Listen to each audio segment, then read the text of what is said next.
Django has built-in functionality for paginate things like tasks. Let's say that we just wanted to show 2 tasks at a time here.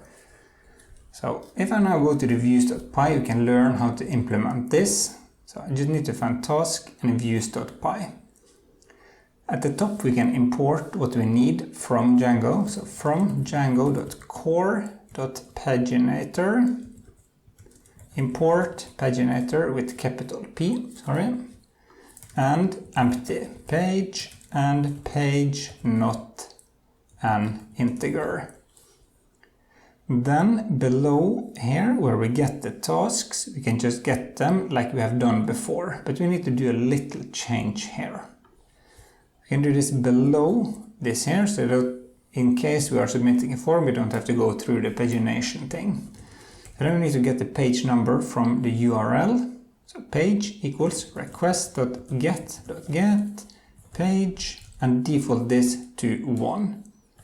And then we need to set up the paginator. Paginator equals paginator.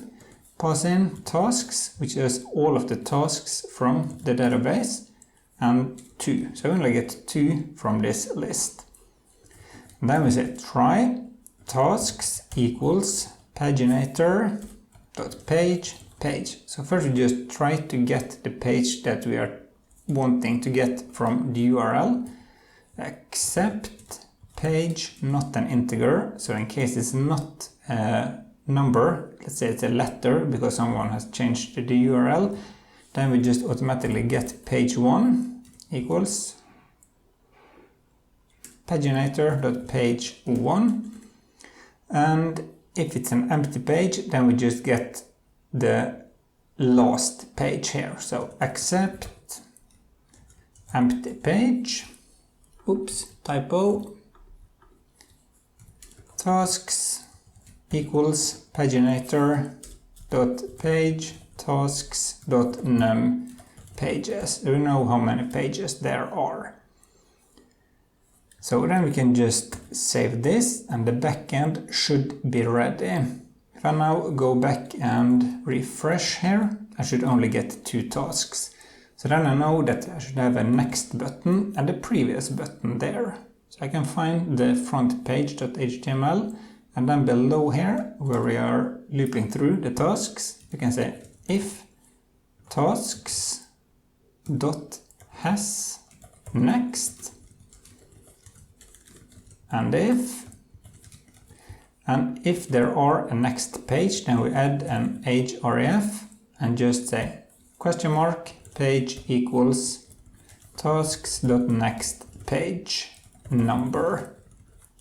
Next, close this and save, refresh. So now we have this next there. If I click it, you can see that this changed and the page number up there changed.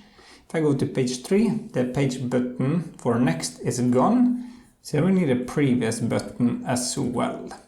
So that's just tasks.has previous and previous, and I might be previous page number.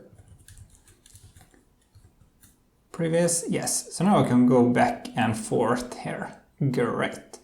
If I want to know how many pages there are, I think I can say total pages tasks.total num pages. Save and refresh. That was not the correct one. What is that variable? Tasks.num pages, sorry. So if I refresh now, that was not correct either. There, tasks.paginator.num pages, sorry. So now we have the next, previous, and also know how many pages there are in total. So that's how easy it is to implement pagination. You can do the same thing in the search or in the categories as well if you want to do that to learn even more about this. So that was it for this video. In the next one we're going to learn about how to insert messages here when we, for example, create a new task. See you in the next video.